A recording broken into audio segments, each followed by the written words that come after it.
Hi everyone, welcome back. In this lecture we're going to get into calculating with generating functions. So let's just remind ourselves, what is a generating function? Well, the idea is we start with a sequence, and the sequence, I've got dot dot dot here, which means it could be infinite. So we've got this sequence, and what we do is we just put that sequence as the coefficients of powers of x and form this series. So this infinite polynomial if the sequence is infinite, or it's finite if the sequence is finite. So we form this, essentially what we call a polynomial, but if it's an infinite sequence, then we just call it a series. So we've got a sequence which we form a series out of. And this series is what we call the generating function. And we can write it more succinctly using our sigma notation.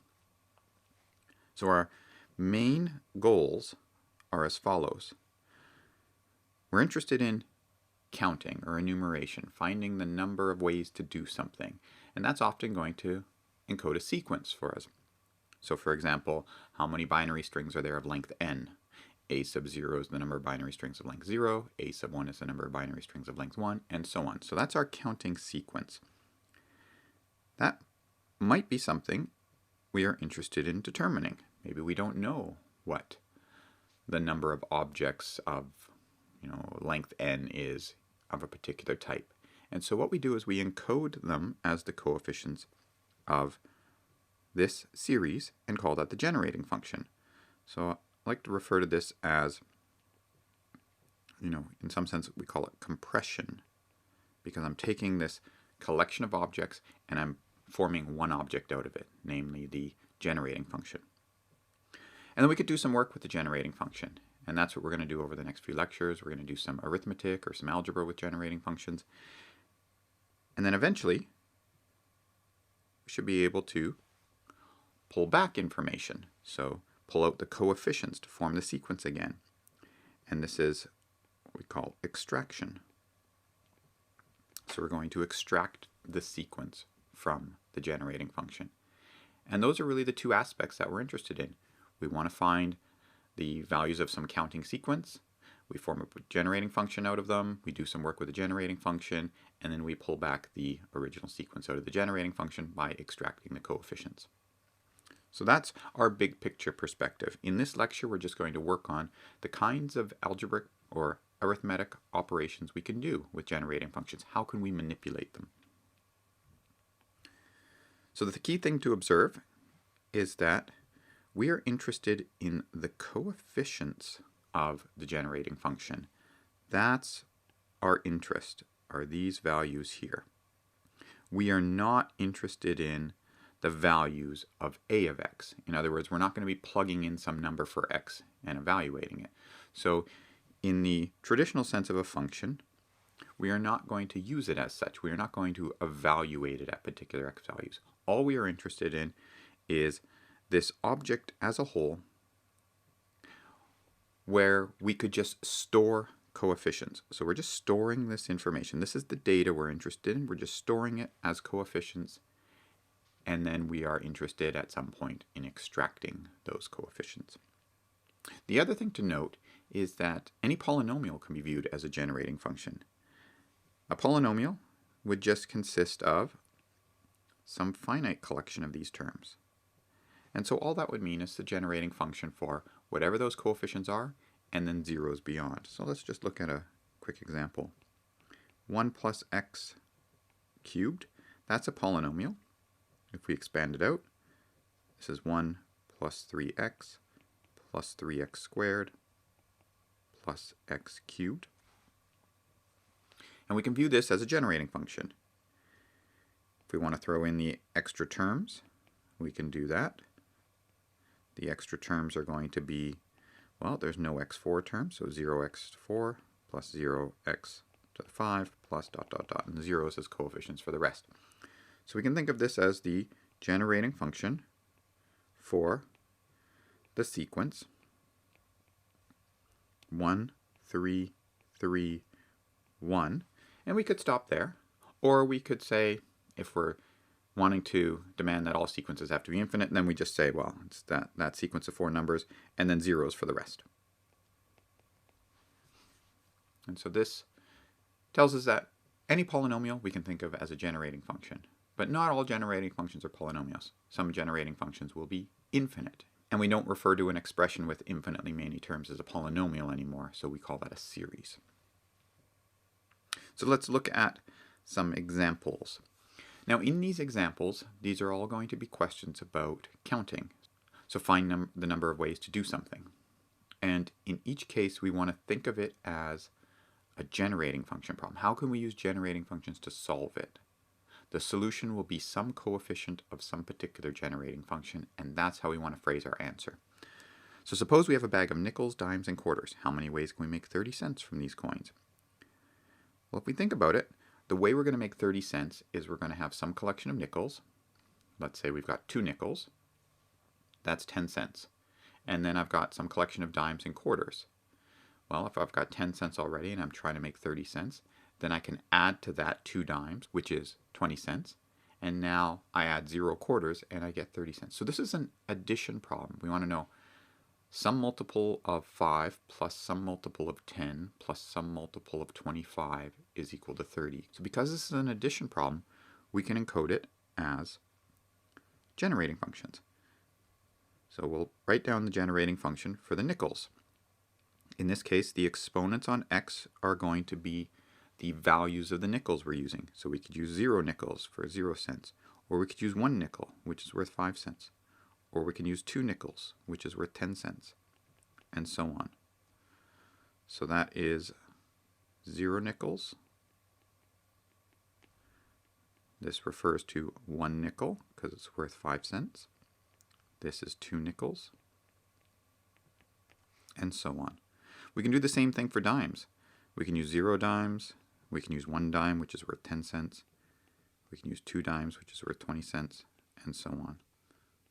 So this refers to 0 dimes,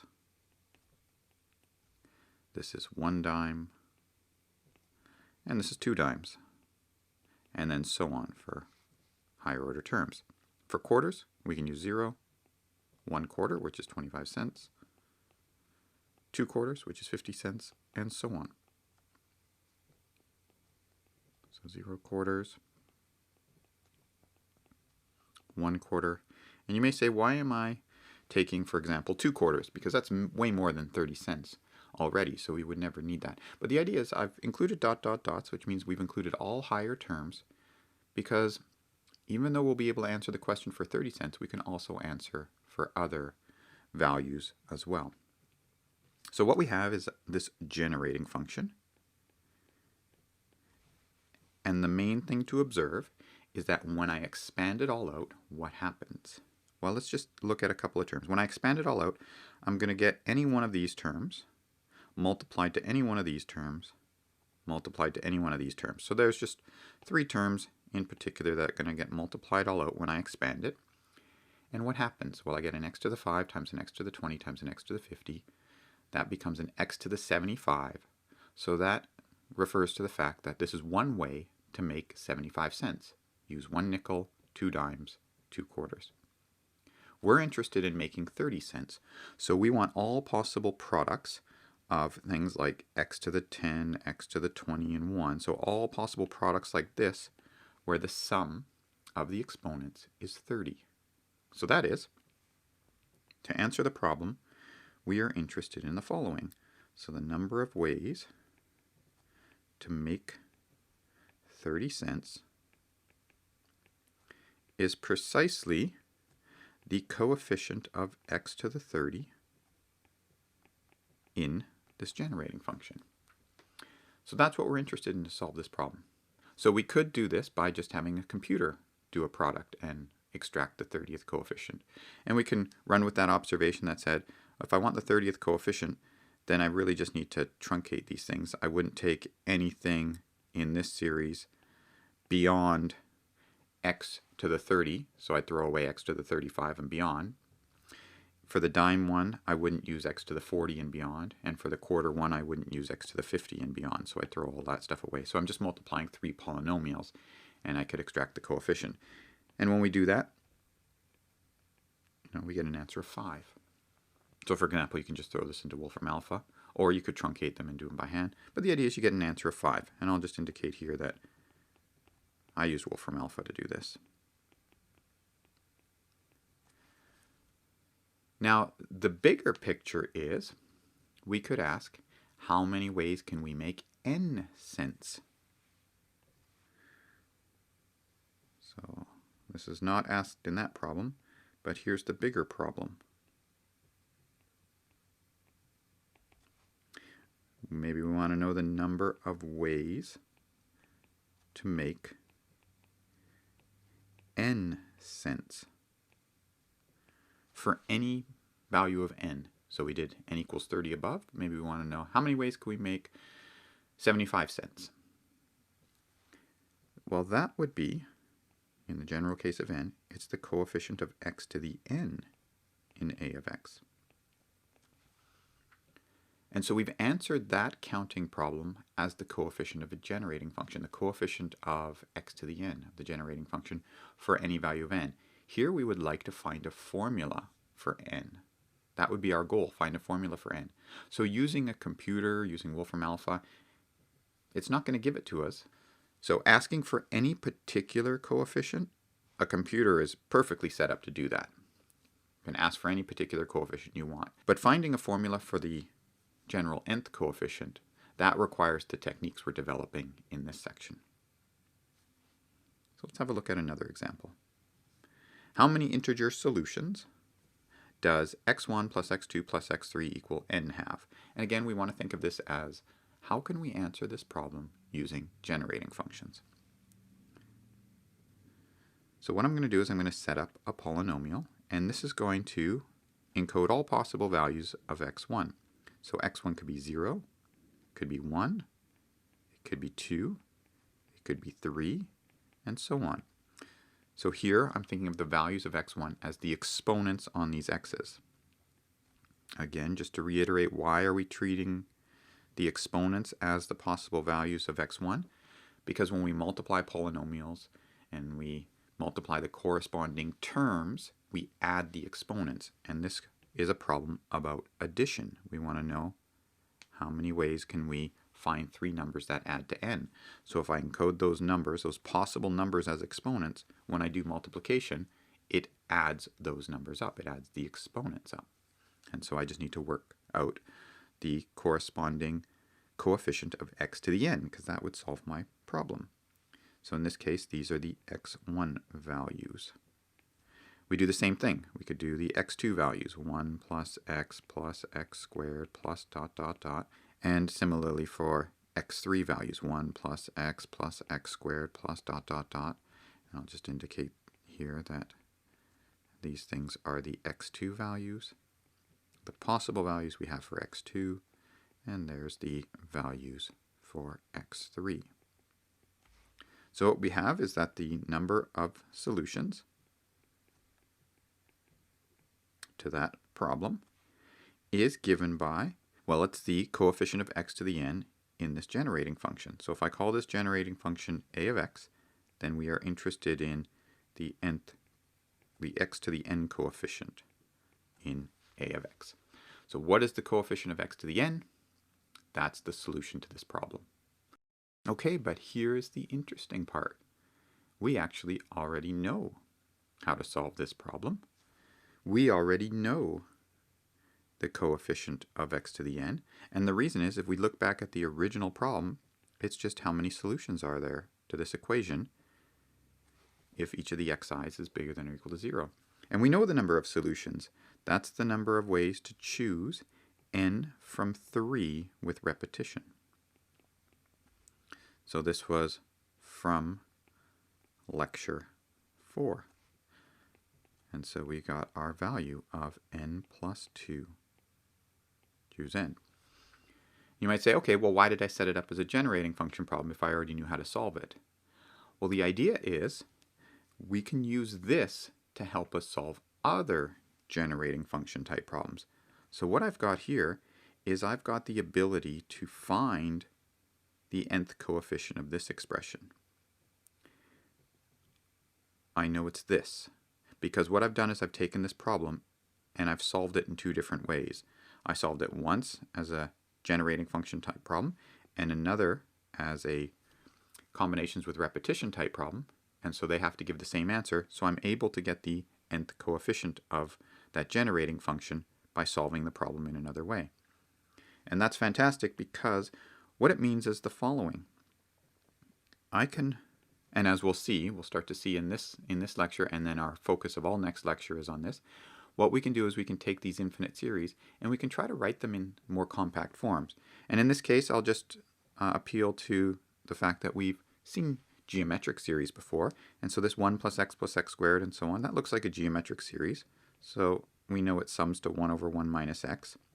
And similarly for the other two, they are the same series. And so this is a 1 over 1 minus x cubed. And so we've encoded this problem as here's a generating function. It can be written in a compact form as 1 over 1 minus x all cubed. When I write that as a series, the coefficient of x to the n solves that problem. Here's the coefficient of x to the n. So that's great because if I ever see this series appear in other contexts, I already know what the coefficients are. And I can use that to solve them. So if I get back to a previous one, maybe we can recognize these as series that are familiar to us. Maybe we can write them in some more closed compact form. And if I know coefficients, how to extract coefficients for those compact forms, then maybe I can solve this problem. In other words, maybe I can find the general formula for the nth coefficient.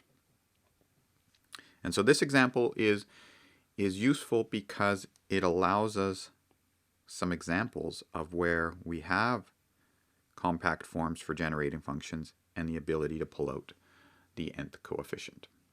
So now let's have a look at the arithmetic properties for generating functions. So here I've got two generating functions, capital A and capital B. They're the generating functions for the sequence of their coefficients. We can form a new generating function, a plus b. We just get it by summing up the corresponding terms of the original generating functions. So we sum up a naught and b naught, and then we sum up a1x and b1x, a2x squared and b2x squared, and so on. And so that gives us a new sequence, a naught, b naught, a1, b1, and so on. So the nth term of that sequence is an plus bn. We can form a scalar product. So I can take my generating function a, multiply it by a scalar, and that forms the new generating function, c a naught, c a1x, and so on. So that's the generating function for the sequence c times each term of the original sequence. We can form the product of those two generating functions. And how do we form the product? Well, we do it as follows. Let's say I want to get the constant term. Well, that can only be made up of by multiplying the constants of each of those. So a naught times b naught gives me the constant term. How do I get the coefficient of x? Well, if I have the constant term in the first one, it's got to be multiplied by the x term in the second one. So it's an a naught times b1. I can also get an x by multiplying the a1 x in the first one times the constant term in the second one. And so that's where this is coming from. A naught times b1 plus a1 times b naught. How do I get the square term? It's not written out here, but we can think about how we get it. I take an a naught times a b2. That's one way to get the square term. I can get an a1 times a b1, and I can get an a2 times a b naught. So the idea is we work through our a values in this direction and match them up with the b values in the opposite direction. Multiply their corresponding pairs and add them up. That's how the multiplication would work. In general, for the nth coefficient, it's just that. It's the constant term of the first one times the coefficient of x to the n in the second one. And then we just work our way up the a's, a1, bn minus 1, and work down in the b's, and so on all the way up, so that a eventually gets to an, and then b goes all the way down, so it eventually ends at b0. So that's the coefficient of x to the n in the product of the two generating functions. Another operation we can do on generating functions is the derivative. Now, if you haven't seen calculus, that's fine. We'll just think of it as a formal operation. It's just what it says here. The generating function, a of x, is this. So we'll form this new generating function, which we denote by a prime, called the derivative. And the way we get it is we just throw away the constant. And then for every other term, we take whatever is in the exponent and we multiply that number in the front. And then we take 1 away from the exponent. So here my exponent is 1, so I drop a 1 out front, and then I take 1 away from the exponent. And so that would just leave me with an a1. Then I'd bring the 2 down, and I'd take 1 away from the 2. And so that will give me a 2a2x, and that's that term. And then for the next one, I'd take the 3, I'd bring it out front, 3a3x, and then I take 1 away from the exponent. So that becomes a 3a3x squared, and so on. And so here's our general formula for the derivative. So this is a way we can take generating functions and create new generating functions using these properties of arithmetic, and in this last case, the idea of a formal derivative. So let's have a look at manipulating some concrete examples. Here we've got generating function a of x as shown. It's the generating function for the sequence 1, 1, 1, 1, 1, 1, 1, so on. B is the generating function for the sequence 2, 2, 2, 2, 2, so on. What is 2ax plus bx? We take 2. A of x is 1 plus x squared plus x cubed plus dot dot dot. And we add to that bx, which is 2 plus 2x plus 2x squared plus 2x cubed plus dot dot dot. And so we can expand this all out. This becomes a 2 plus 2x plus 2x squared plus 2x cubed plus dot dot dot plus the same thing, 2 plus 2x plus 2x squared plus dot dot dot. And so adding them term by term, we get 4 plus 4x plus 4x squared plus dot dot dot. And we can think of this as, oh, that's 4 times a of x. Or we could also think of it as 2 times b of x, either way. And so 2 times a of x plus b of x is equal to either 4 times a of x or 2 times b of x. There's an alternate way we can think about doing this. And the alternate way would be to avoid having to write out the series in total, because we could just notice that b of x is just twice a of x. And so we could say, what is 2a of x plus b of x? Oh, b of x is just twice a of x. So that's twice a of x. And then 2a of x plus 2a of x is 4a of x. So there's an alternate way to do this sum, and that just made an initial observation that b was twice a of x. And all the properties here that we're using are just the properties we had on the previous page for the addition and scalar multiplication. How about the next example?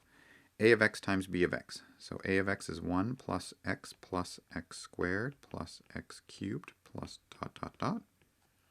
B of x is 2 plus 2x plus 2x squared plus 2x cubed plus dot dot dot. And what does that product equal? Well, remember the first term is just going to be the product of the two constants. So that's 2. The next term is going to be the constant in the first one times the coefficient of x in the second one. And then we work up our coefficients here. Then it'll be 1 times 2. So it's 1 times 2 plus 1 times 2. So it's 2 plus 2. In fact, what it really is just the sum of these two coefficients. So this becomes plus 4x. How about the x squared term? Well, it'll be this times this, which is 2, plus 1 times 2, which is another 2, plus 1 times 2, which is another 2. So in other words, it was really, in this case, just the sum of these three numbers. And so that's a 6x squared. And we can start to see a pattern. The next one, the x cubed term, will be the sum of these ones, which is 8. x cubed, and so on. So what we have in general for x to the n, the coefficient is going to be 2 plus 2 plus 2 plus 2 from the coefficient of x to the n all the way down to the constant. So there's n plus 1 of those.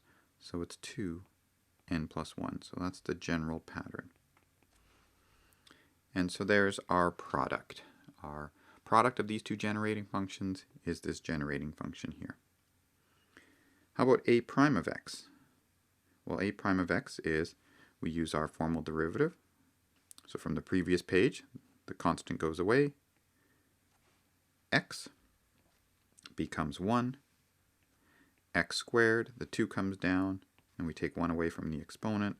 So that becomes a 2x, and so on. We get a 3x squared and a 4x cubed, and so on. So a prime of x is the generating function for the sequence 1, 2, 3, 4, and so on. So it's the generating function for the sequence of consecutive integers. But we also know if we square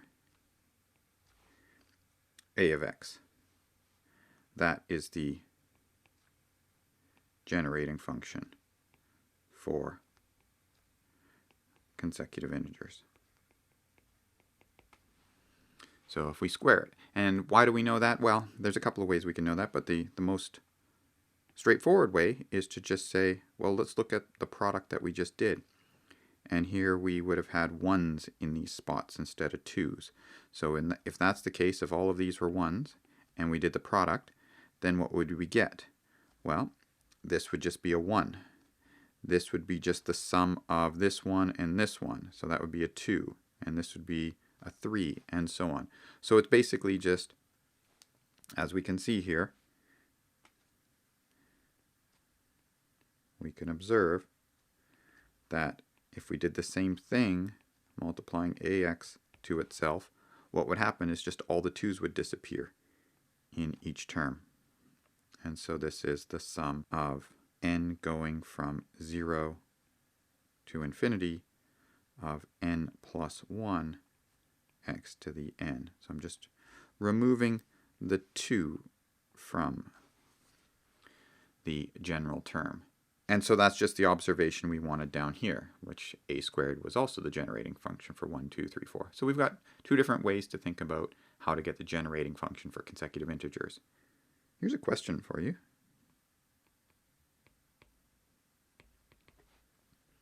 What is the generating function for the sequence of consecutive integers starting at 0? So 0, 1, 2, 3, 4, and so on. Now it would just be 0 plus x plus 2x squared and so on, of course. But the observation I want you to make here is that I already have a generating function for this sequence. If I just want to insert at the start of it one extra term, namely a 0, then all I have to do is multiply this by x. Because as soon as I multiply this by x, everything shifts down 1, and I get a 0 right at the start. And so the answer in this case is just x times a prime of x, which is also the same as x times a of x squared in this case, because a prime and a squared are the same. So just getting you to think in terms of, I've got a generating function for one sequence, can I do minor modifications of it to get generating functions for other sequences that have been shifted a little bit. All right, now we want to get into the topic of writing generating functions in nice compact forms. So the idea is we've got a generating function, it's written as an infinite series. Can we write it in a more compact way? We saw back here that it might be useful to take a generating function and write it in a more compact form. And I want to formalize that process.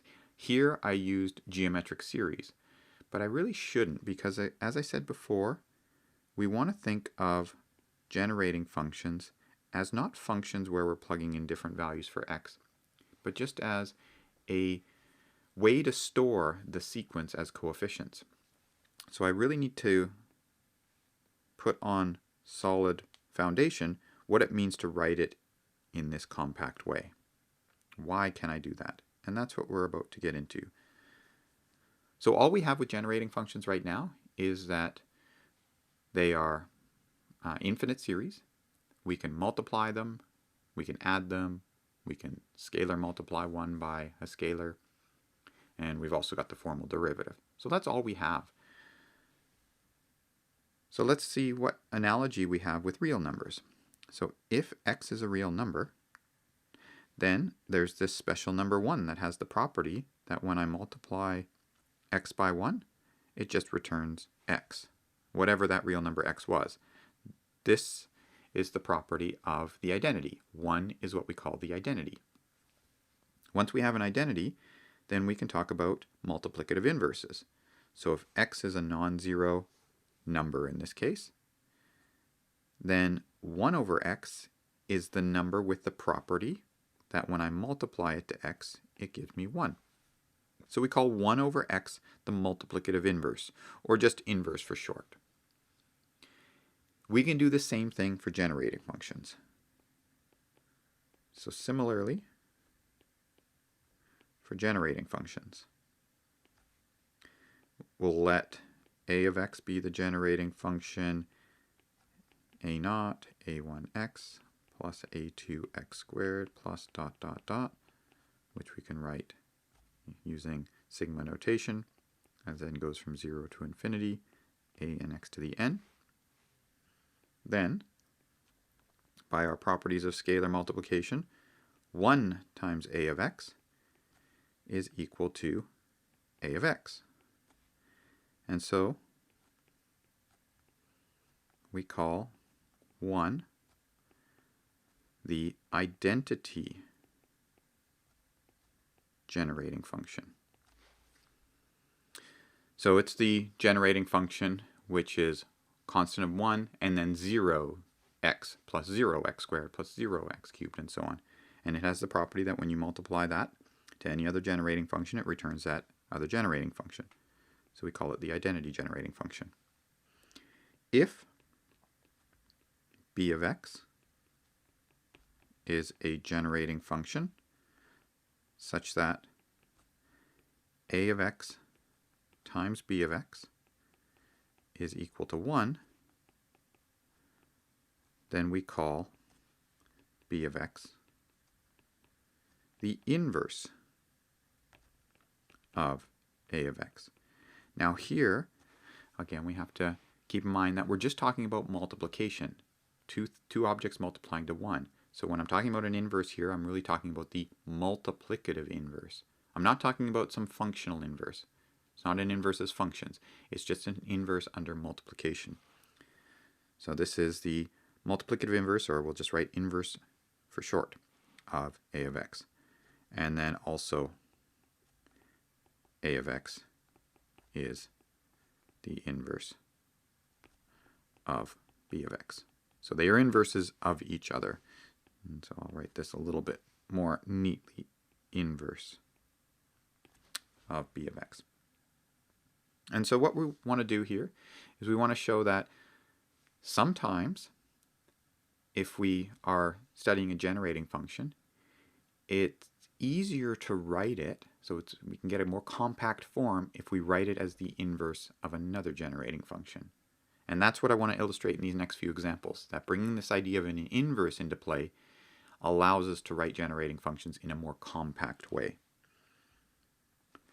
So let's let a of x be our standard generating function for the sequence of 1s, so the one we've been using quite a bit, and b of x be this generating function for the sequence 1, negative 1, and then zeros for the rest. So it's the generating function 1 minus x. we want to verify that the product is 1. So let's look at the product. This is 1 plus x squared plus dot dot dot times 1 minus x. How do we work out the product? Well, remember, we just work out the product of the two constants. So that gives us 1. Then to get the next term, it's going to be constant times -1, and then 1 times 1. So that's 1 minus 1. So we get a plus a 1 minus 1x. And then similarly for the next term, we get a 1 minus 1x squared. And the next term, a 1 minus 1x cubed. And so on all the way down. So these are all zeros. And so what we end up is that this product is just 1. So this means a of x and b of x are inverses. They're multiplicative inverses. And so that means that a of x is 1 over b of x. And that means I can write it as 1 over 1 minus x. And that's what we used before, where we were saying, okay, I can think of this as a geometric series, and I know its sum is 1 over 1 minus x. But now we don't need to appeal to the fact that there's any sort of geometric series lurking behind the scenes here. We can now just treat the x's as variables. I'm not thinking about them as being numbers anymore. The geometric series was all about those things being numbers and what that sum is. Here, these are just variables. But in this context, we still have that this generating function, it can be written in this form as well. It's the inverse of another generating function, namely 1 over 1 minus x. We also have the fact that b of x is 1 over a of x. We also get that because they're inverses of each other. So that means 1 over 1 plus x squared plus dot dot dot. So the inverse of that ends up being just 1 minus x. It becomes that function b. So we also have that. But this is the important one. A of x is equal to 1 over 1 minus x. That's fantastic because it says wherever I see a generating function like this, I can always replace it with its more compact form. That's where this notion of inverse really starts to flourish for us. It allows us to write these generating functions, which are written as infinite series, in a more compact way. And then we can do arithmetic, we can do algebra with their more compact forms. Let's have a look at another example. Let's find the inverse of 1 minus x to the k. So we're interested in finding the inverse of 1 minus x to the k. How can we do that? Well, 1 minus x to the k. That's what we want to find. So we'll call that a of x. Well, that's 1 over 1 minus x, all raised to the power of k. But we just found out that the inverse of 1 minus x is 1 plus x squared plus x cubed plus dot dot dot. So that's what that inside is. And so this whole thing is that raised to the power of k.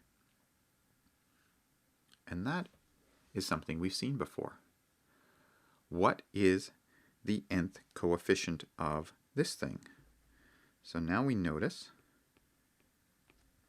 that the nth coefficient, so the coefficient of x to the n of a of x, is the coefficient of x to the n of 1 plus x squared plus dot dot dot to the k. But that is, and now this is where we can use that hint. If we didn't realize it right away, where we have seen this before, this generating function, and our interest in the nth coefficient, was really about the number of solutions there are to this equation. And so the nth coefficient of this generating function, we've already seen this. This is the number of solutions to x1 plus x2 plus dot dot dot plus xk equal to n where each xi is bigger than or equal to 0. And we know how to solve that. This was our result from lecture 4. This is the number of ways to choose n from k with repetition. So this is from lecture 4. And so what have we just found out? We wanted to find the inverse of this thing. Here it is. It's this. And that, if we expand it all out, we know what the coefficient of each term is. And so we get our conclusion. Therefore, 1 over 1 minus x to the k is equal to this generating function. It's the sum, n goes from 0 to infinity, of k plus n minus 1 over n x to the n. We can write that in a slightly different way. I've got a lot of n's in there. The idea is the n is the changing thing, the k is the constant, the k is whatever this value is out here. I can maybe write this in a slightly different way. I'll just use the symmetry of the binomial coefficient. So this can be written as n plus k minus 1, just rearranging the terms on the top. And due to the symmetry of the binomial coefficient, again, what do I mean by that? I mean that if I had a choose b, that's the same as a choose a minus b. Right? Those are equal. So I can use that to write the number down below as n plus k minus 1 minus n. So the number down here becomes k minus 1, and that's x to the n. Okay, so I'm going to get rid of this. And so there's another way to write this. And so what we've done is we've answered the question. We found the inverse of 1 minus x to the k. It's the generating function for this sequence, and we found the coefficients. As an example, so maybe we'll do a quick example here, e.g. what about when k is equal to 3? That's asking about 1 over 1 minus x cubed. This is, I'm not going to write what it's equal to because I'm just going to pull out the coefficients, is the generating function for, and we'll just write down these coefficients. So the constant one, that's when n is equal to 0. So that's going to be 2, choose 2, because k equals 3. So it would be just k minus 1, choose k minus 1. So that's 2, choose 2. The next coefficient, when n is 1, that becomes 3, choose 2. And the next one is 4, choose 2. And the next one is 5, choose 2. And so on. And so these are just the numbers 1, 3, 4, choose 2 is 4 times 3 divided by 2, or 6. 5, choose 2 is 5 times 4 divided by 2, which is 10, and so on. So that 1 over 1 minus x cubed is the generating function for this sequence. And these are known as the triangular numbers. 1 over 1 minus x squared, if that k was a 2 instead of a 3, then that would be the generating function for, now we've already seen this, do you remember? That's the generating function for, where is it here? There it is. The sequence of consecutive integers. Why is that? Because a of x squared, but a of x is this thing, which we can also write as 1 over 1 minus x. So this is 1 over 1 minus x squared is the generating function for the sequence of consecutive integers. 1 over 1 minus x is the generating function for the sequence, the constant sequence of all ones, 1, 1, 1, 1, 1. So we've got 1 over 1 minus x generates the sequence of all ones. 1 over 1 minus x all squared generates the sequence of consecutive integers. 1 over 1 minus x cubed generates the sequence of triangular numbers. All right, let's have a look at one last example.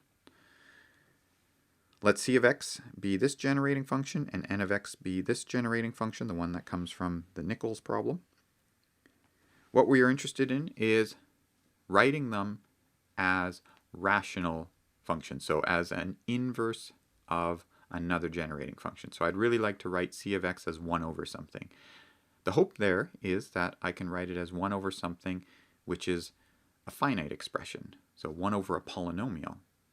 So I take this infinite series and I write it as the reciprocal of a polynomial. That's my hope.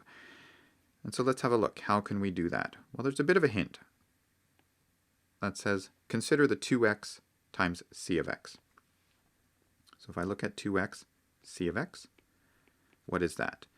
Well, that's 2x times 1 plus 2x plus 4x squared plus 8x cubed plus dot dot dot.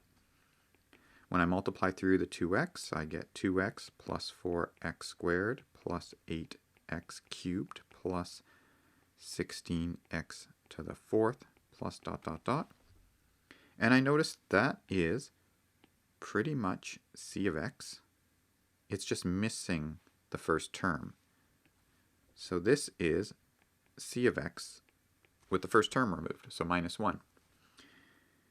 And so now I can solve. This is just an equation in c of x. I can solve for it. So I'll push c of x's to the right and all the constants to the left. So I get a 1 equal to c of x minus 2x c of x. So I can factor the c of x out. And I get this expression. So in other words, c of x is equal to 1 over 1 minus 2x. And so there is a nice compact representation of that generating function. Now it asked us to find the inverse of cx, and not the other way around, not write cx as the inverse of something. So if I wanted to write or find the inverse of cx, that's just 1 minus 2x. But the power really comes from noticing that now I can take the reciprocal of both sides, and I get that c of x is equal to 1 over 1 minus 2x. A nice compact form for this generating function. Let's look at the next example, the nx example. Again, we're given a hint. Look at x to the 5 times nx. What do we get? Well, that's x to the 5 times 1 plus x to the 5 plus x to the 10 plus dot dot dot, which is x to the 5, x to the 10, x to the 15 plus dot dot dot. And again, that's nx with the first term removed. So this is n of x minus 1. And so again, we can solve this equation for n of x, and that becomes 1 is equal to n of x times 1 minus x to the 5th, or n of x is equal to 1 over 1 minus x to the 5. Again, a nice compact expression. And so the reciprocal of n of x is then just 1 minus x to the 5. But as I said, this is really the grand observation we have here, is that for this generating function, we can write it in a more compact form. We can write it as the inverse of another generating function, which happens to be a polynomial. So it's 1 over a polynomial. And this is going to be what we focus on all next lecture, is generating functions for which we can write them as rational functions. Polynomial over polynomial. So I can take this infinite series, this generating function, and I can write it as a polynomial over a polynomial, as a rational function. And so that means we can then work with those rational functions algebraically without having to worry about the dot dot dots, do some algebraic manipulations with those, and then at the end, then re-express it as an infinite series and pull out the sequence of coefficients that we are interested in because they count something. There's something we are interested in counting. All right, so that's it for this lecture. Thanks very much for watching, and we'll see you in the next lecture.